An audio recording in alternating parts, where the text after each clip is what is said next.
Hi, I'm Karen, and this is Nourishment in Desert Times. By desert times, I mean that this moment in our world is, for all of its chaos, for all of the cacophony, for all of the overwhelmingness and the noise, there's a deep emptiness of what actually nourishes us, of what actually restores us. And that lack of nourishment is part of what makes the world so overwhelming and so difficult to step out into. And for me, with this deep concern about how to find nourishment in these times through the Torah is that's the deep question, the deep concern that I bring to each week's Torah portion. And for Lech Lecha, I found myself, as I, began reading the text, I found myself caught even before I got through the first sentence, the first pasuk, as I did with Breshit also for that matter. So the first sentence in the JPS translation is, "The Lord said to Avram, go forth from your native land and from your father's house to the land that I will show you." So just the first sentence. So in Hebrew, Vayomer Adonai el Avram lech lecha me'artzecha umi moladetecha umi beit avicha el haaretz asher areka. So what really caught my attention is me'artzecha umi moladetecha. So your native land. And different translations, I have notes so that I hopefully will not meander quite so much as I did last week for Noah. For the translation of me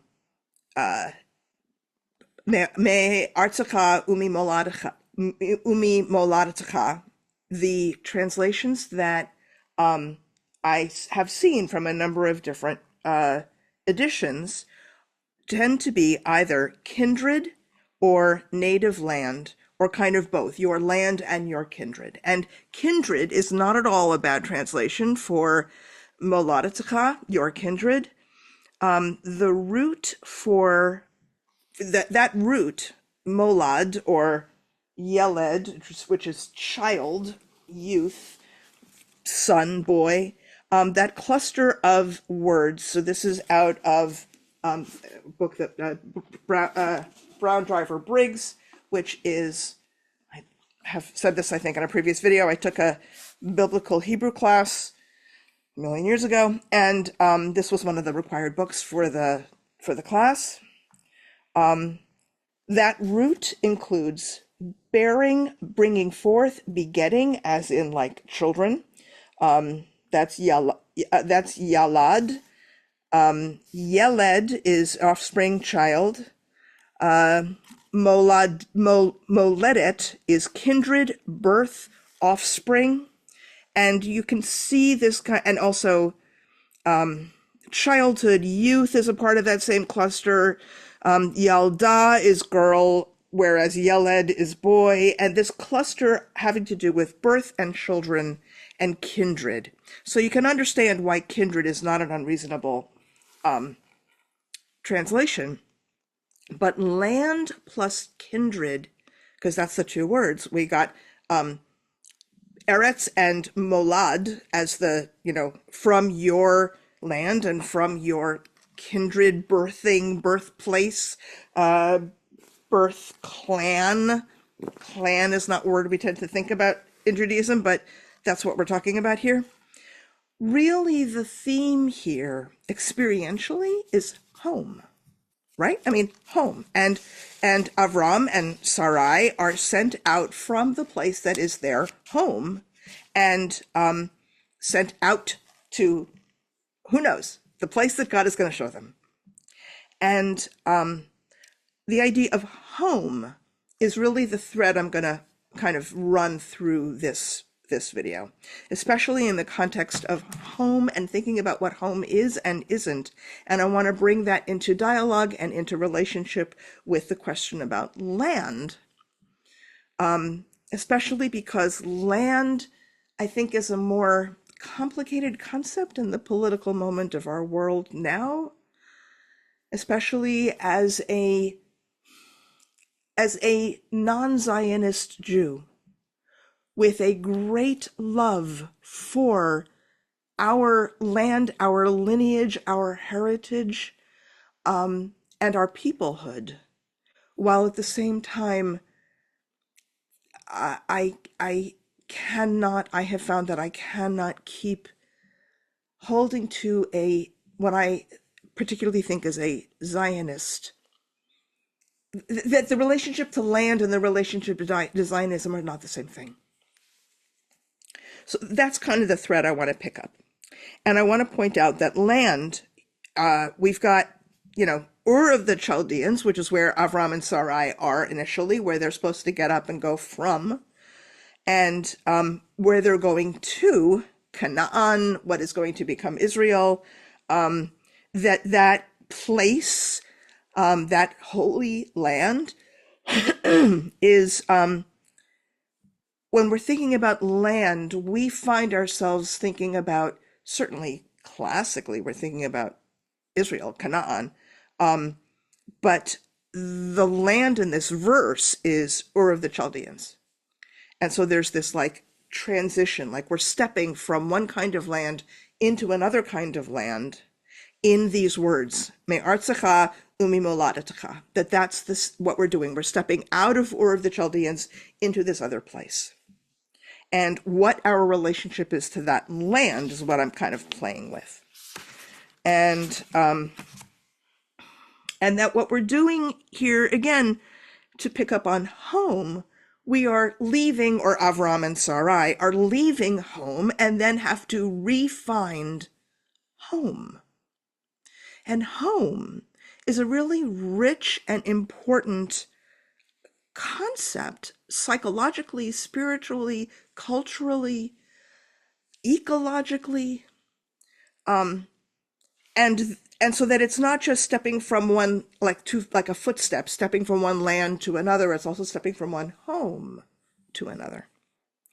And in fact, once Avram and Sarai leave Ur of the Chaldeans, this whole Parsha is a series of trying to figure out where they can set up housekeeping, so to speak, what can be a home. And they try this, they try Egypt, and they try with Lot, and issues get complicated between Avram and Lot, and they try, in these, the succession of places that they try to figure out, is this going to be home?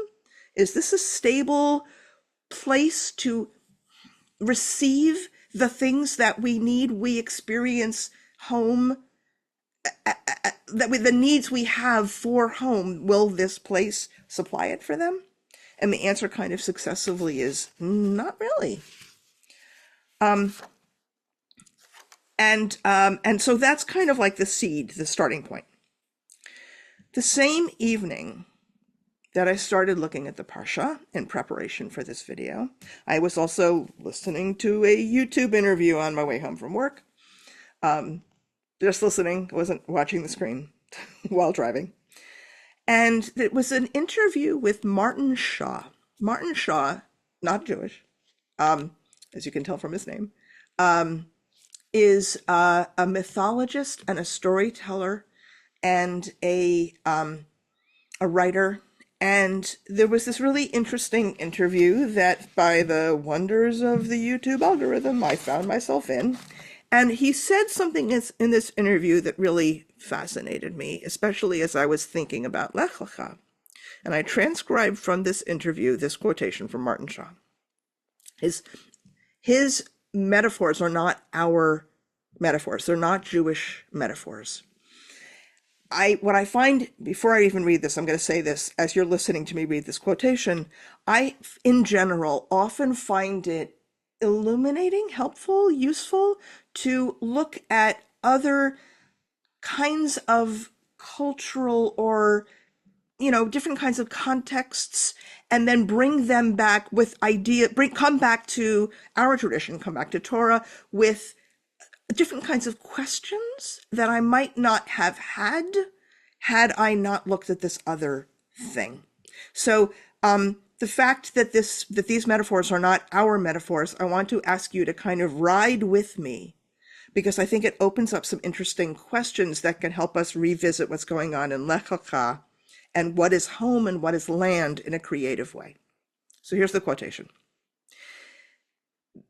There's this deeper thing, I think, about myth. I often talk about it as a prayer mat. And I say the correct position for people in the universe, I suggest most of us, is on our knees praying. And I think you don't have to go far into yourself to find an old man or an old woman that is praying. They're always there. Myth for me is the thing that gets me in contact with that old part of myself. But myths are about the future too. It's not about a reenactment fair by the fire and me puffing on my pipe. I talk about ancient things because I sense they're in the future too. Our understanding of time itself, for most, is so minute and so incredibly limited. Myth seems to be a way in which I can walk through doors into different centuries. So, by myth, he's not purely talking about myths, like specific stories.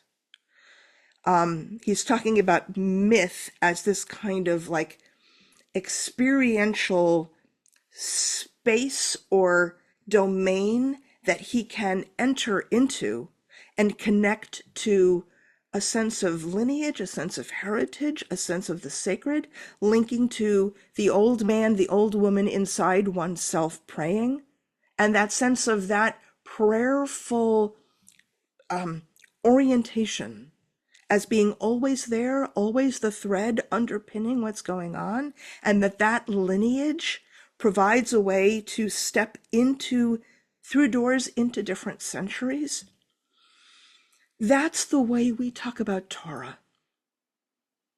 And in the same way that Torah, we use the word Torah kind of loosely, and Torah can mean specific Torah stories, like we have the story here where Avram tells Pharaoh that Sarai is his sister, and we can tell that as a Torah story. But Torah is also not just the 5 books, but the entire heritage of all of the textual tradition. We use the word Torah to describe the entire embodiment of it, plus, all of the commentaries upon commentaries, and we'll even use the word Torah to speak about someone's Torah, the teachings that they bring to the world. My Torah that I am bringing to you through these videos, we use the word Torah really fluidly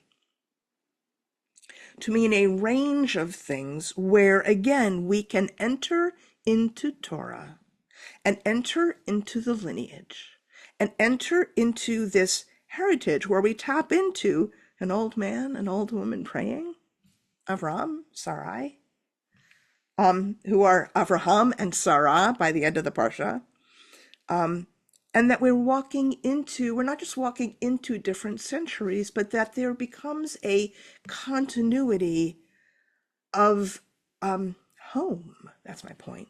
And I'll say more about what I mean by home here again in a second. But like we enter into this many centuries long continuity of structuring meaningfulness, structuring meaning making, sacred structuring meaning making, and that is home.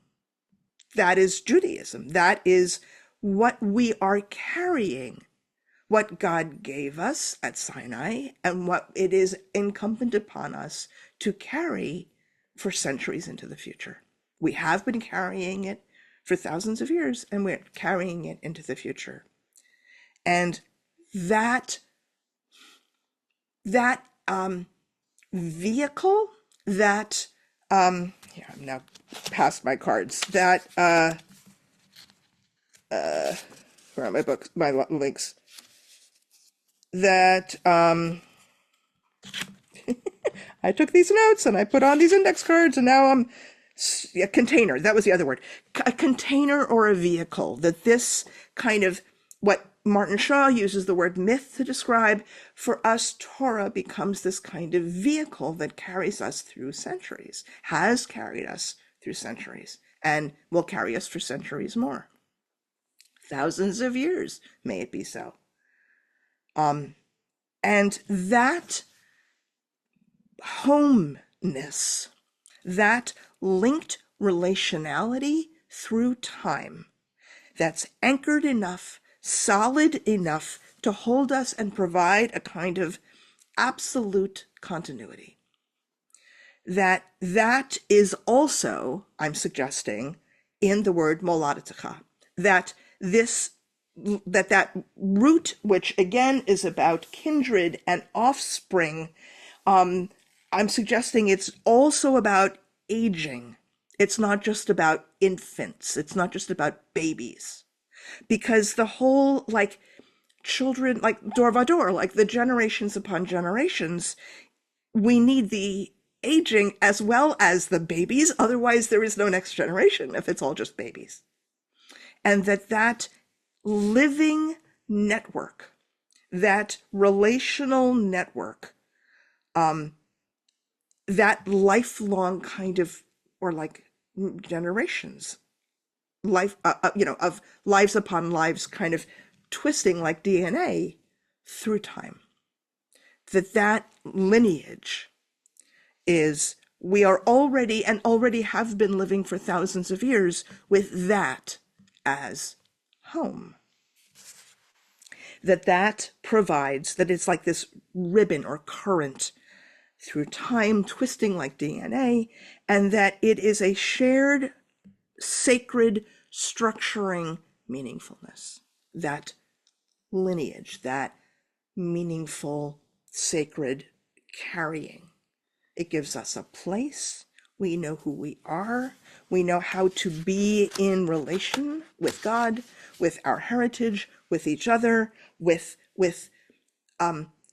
how to be in the world well, how to do the work that is given to us as humans, as Jews, in relation with God, how to do that correctly. That is what Torah gives us. That is what the lineage gives us. And it is, and it's about that it gives us belongingness, and it gives us the sense of being known, like being addressable, like, I know who you are. You are a Jew. That's what this means. To be like, yes, I'm a Jew. That identity, not just like a checkbox on a form, but like that thousands of years meaning making, that structuring sacred continuity. That is home in this psychospiritual, like it's a need that humans have psychologically and spiritually and culturally. And so by home and by, this mimoladetecha, this from your lineage, your Torah, your network of relationality through time, through, again, from this Martin Shaw quote, myth. And myth is not really quite exactly a word that we as Jews tend to use very much. I think we think that the word myth is diminishing of what we carry, but I don't think that Martin Shaw is using it the way that we might think myth, the myth that we don't like is. He's talking about it as like a domain, and that Torah is a domain that we carry and that we walk through. That's what I want to bring into relationship with land. Because I think that when we collapse, when we kind of stop attending to this relationally dense, structuring meaningfulness that carries us in a sacred way through time, through this relational network of time. When we forget to include all of that in our home, in our understanding of what home is. And then we collapse. So we're not thinking about it. If we are not thinking about those attributes of home, of place, of being known, and we kind of focus on land as that particular spot of land in Medinat Yisrael now, we're not like, we lose touch with the psychospiritual needs that this whole thing is supplying for us. And we end up in what my dear partner, beloved friend in this work, Rabbi Rachel Miller Solomon, talks about as the idolatry of land. That when we lose the kind of the way it's a vehicle through time that structures us. And in that, in like this kind of problematization of land, as a diaspora Jew, I want to kind of bring another thread in, which is, as a Jew, my body, my flesh is the land of Israel. The materiality of my living flesh is my embodiedness is the land of Israel, at least also the land of Israel. And that we as diasporic Jews know something, understand something central about carrying that sacred structuring meaningfulness in ways that are adaptable and portable and mobile, and like anchored in a different kind of experience than this vulnerability to land idolatry. That when we ground ourselves in embodiedness and feeling in our embodiedness, like just for a second, stop and think about the I don't know the math, thousands of generations to like starting from Avraham and Sarah, and think for a second about the thousands of generations of our ancestors standing in a like continuity back, and the lineage going forward from us. Whether you have children of your body or not, I do not have children of my body, and yet the lineage that I am inextricably, belovedly a part of, carrying forward in time, that visceral sensation, and I do think it's a physical sensation.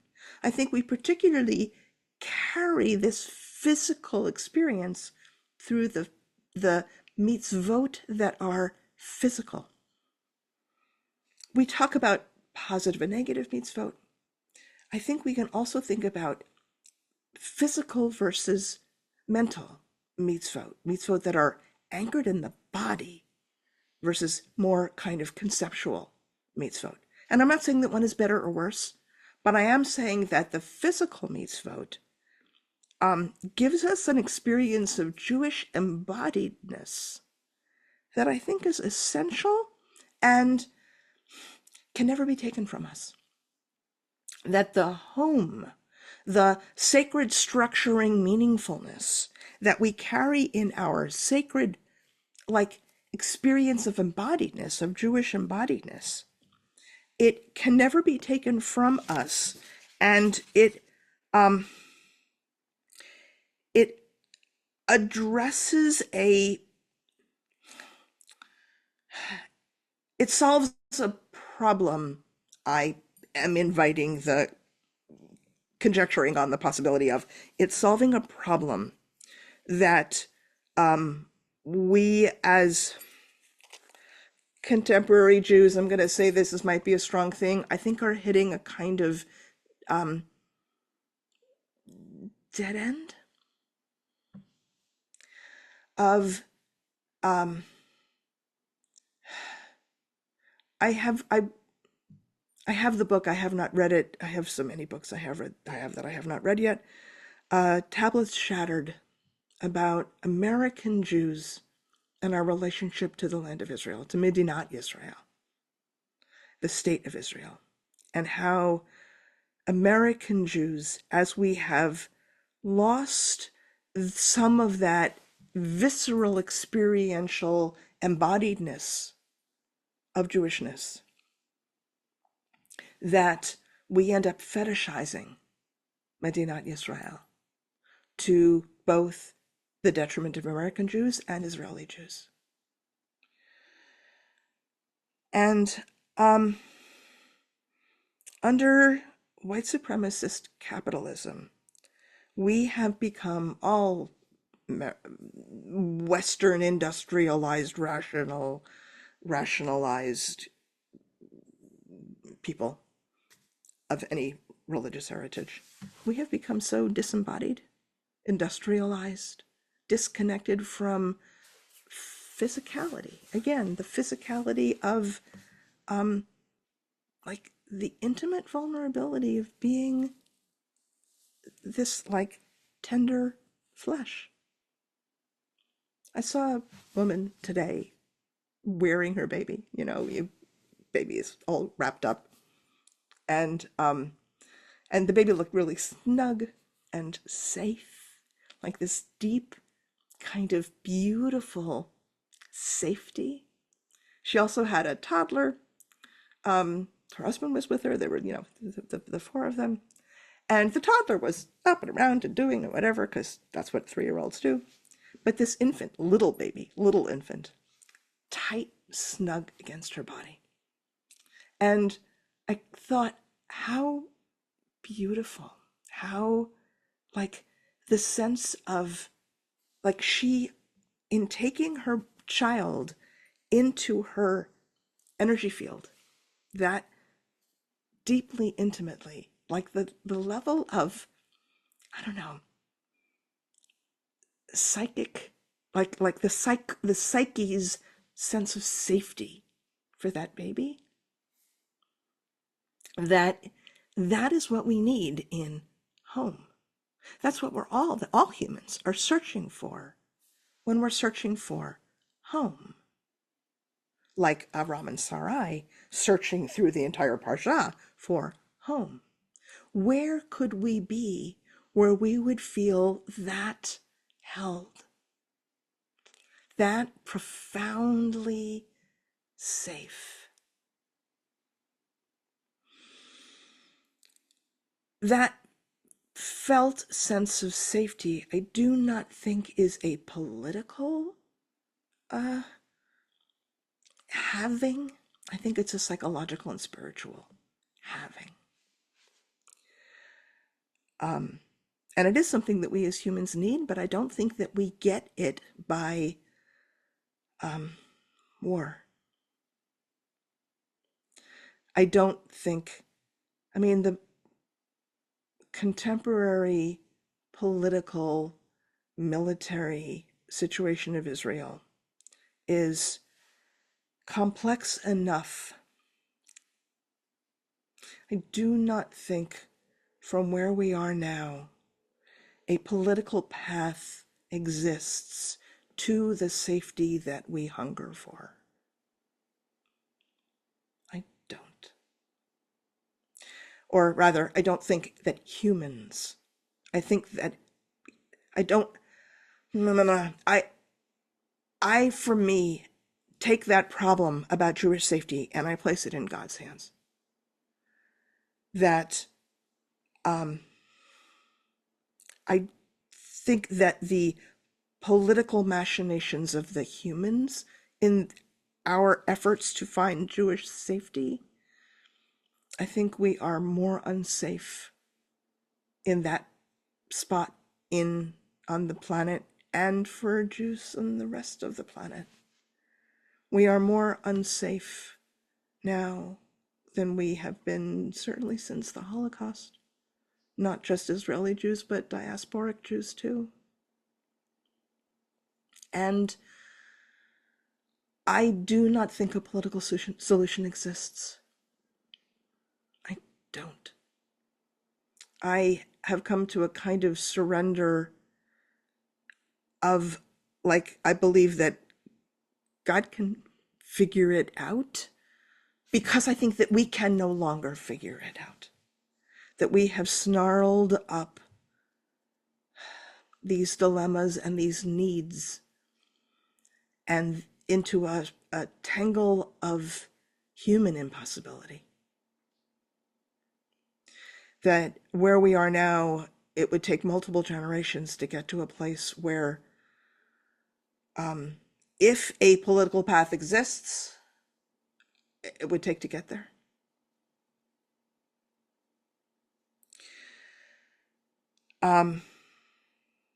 And the sense of safety that I thought was so beautiful in this woman carrying her infant. And, there's Moladatzecha right there, her and her infant. The relationship that we have with our own bodies can be that intimate. And this may sound super hand-wavy, and this isn't even any of my notes. This wasn't where I was thinking to go. When I began studying herbalism, my relationship to my own embodiedness radically changed. And I have tried explaining, well, when I've spoken to other trained herbalists, they immediately understand what I mean when I've talked about this radically different experience of embodiedness. And when I've tried to speak about it to non-herbalists, they all say, "Oh, I know exactly what you mean. I think that too. I believe that too." And then they say things that make it clear that they don't understand at all what the experiential nature of what I'm talking about is. And I regret this. I regret saying this baldly. You don't understand. But I am trying to point to something experientially accessible, that the only other place besides herbalists that I have met the sense of embodiedness that herbalism gave me, and I'll say more about that in 1 second. The only other place that I've found this is in people trained in somatic therapies. And somatic experiencing is one of the foremost, or maybe is the foremost, school of engagement in somatics, and a different way of thinking about engaging with, experiencing, making contact with the experience of our embodiedness. So it's not just herbalism, but it's not ubiquitous. And in the same way as shamanism and animism, and Martin Shaw is also a shamanic practitioner, the same way that shamanism and animism have informed me that then when I come to Torah, I come with different concerns, questions, interests, curiosities, invitations. Herbalism also invites different kinds of possibilities, queries, hungers, possibilities, that then when I come back to, again, the physical meets vote, I experience them in a different way than I used to. And I have a unverifiable belief that these different ways of experiencing Jewish embodiment and through them a different way of experiencing home can loosen some of the double binds that we have in our relationship with land, and some of the ways that the way we have gone about land in this what my friend Rabbi Rachel Solomon talks about is this idolatry of land, that we have kind of worked ourselves into this double bind with how we think about land. And and making contact with this kind of embodiment under industrialized capitalism is very difficult because it's kind of not immediately accessible, but it is accessible, kind of hiding in plain sight with some different modalities of inquiry. Well, that's that card, what I just said. So I guess I did kind of come back around to my notes. That I want, and then from these possibilities of different ways of kind of teasing open Jewish embodiment,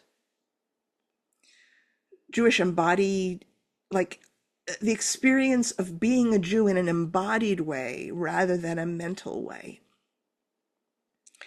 brings us into a different way of being in connection with that kind of twisting through time, the current that is this vehicle, this container of structuring sacred meaning that has carried us for thousands of years, and I really believe deeply can carry us for thousands of years more. And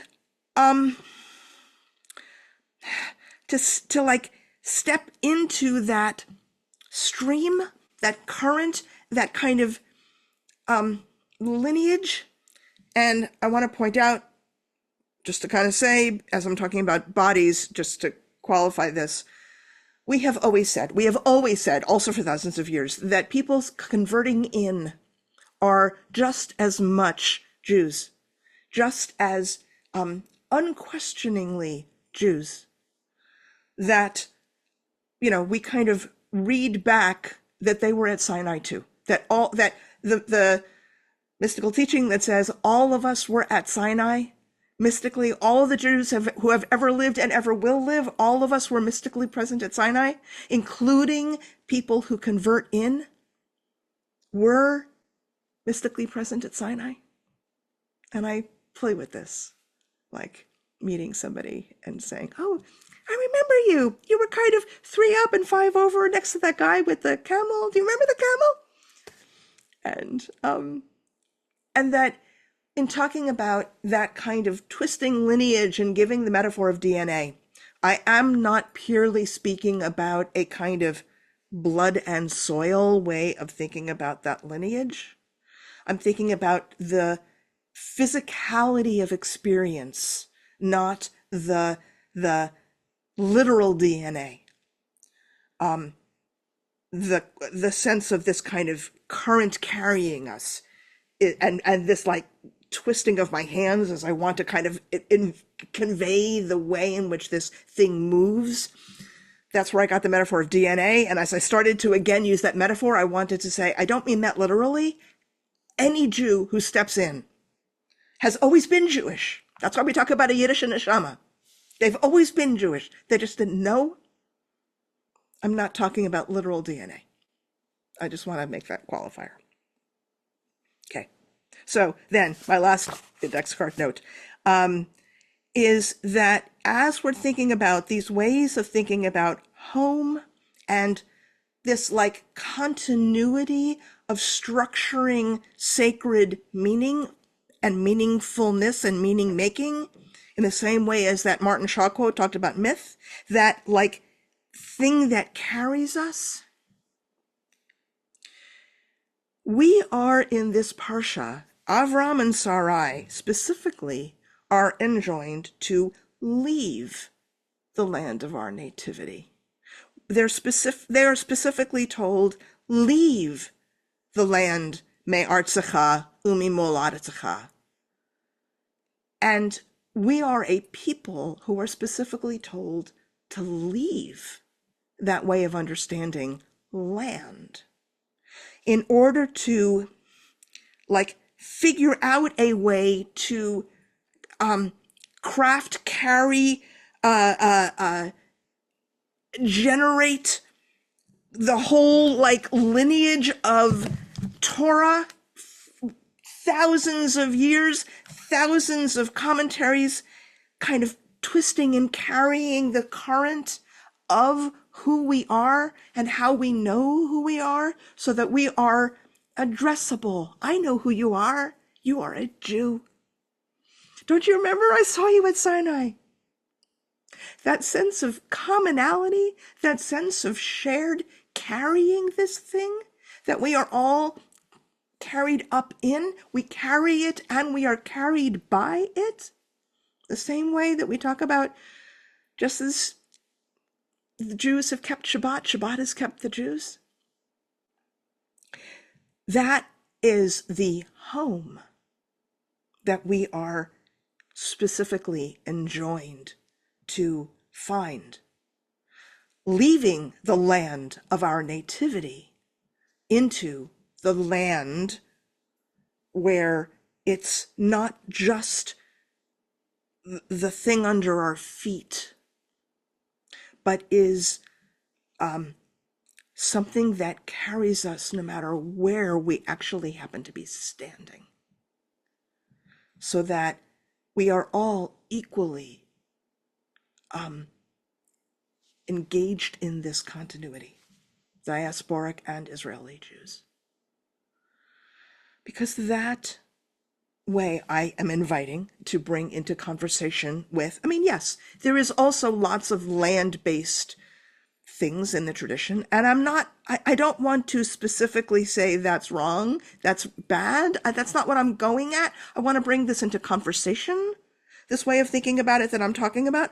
I want to bring it into conversation with some of the more literal, what's under our feet way of thinking about land, because I think that there is a wisdom that we diasporic Jews carry about flexibility and mobility and portability, and about what it is that actually carries us under any circumstance. Under terrible circumstances, still this current carries us. No matter what, no matter where we are, it is so profoundly good at carrying us in the way that it structures this sacred meaning that is who we are. This relational web, relationally with each other, relationally with the past, relationally with the future, relationally with God. That way of understanding home is much more robust, much more flexible, much more responsive, I am proposing. And that in this Parsha, we're in the first sentence, because I didn't even get past the first sentence before I went, oh, I've got a whole lot to say about Me'artzecha u'mimoladetzecha. That provides other kinds of possibilities, other kinds of invitations, no matter what happens, no matter who we are, or the individuals, the specific details of who we are, no matter where we are, no matter what the challenge, no matter what the danger, no matter what the joy, no matter what the promise is, the current carries us. And so that's what I wanted to talk about for Lecha. I think I'm going to have a lot more to say about Jewish embodiment and about how to tap into it and why. I think I'm going to end up having a lot more to say about that. But I think I'm complete for Lecha. And I hope this has been provocative, intriguing. I hope it awakens your curiosity and thoughts you have about how to experience your own going forth, how to experience your own Lech Lecha. Go you forth, go out. And ways of kind of playing with how you are buoyantly carried by this current that we are all carrying together. Thanks. See you next time.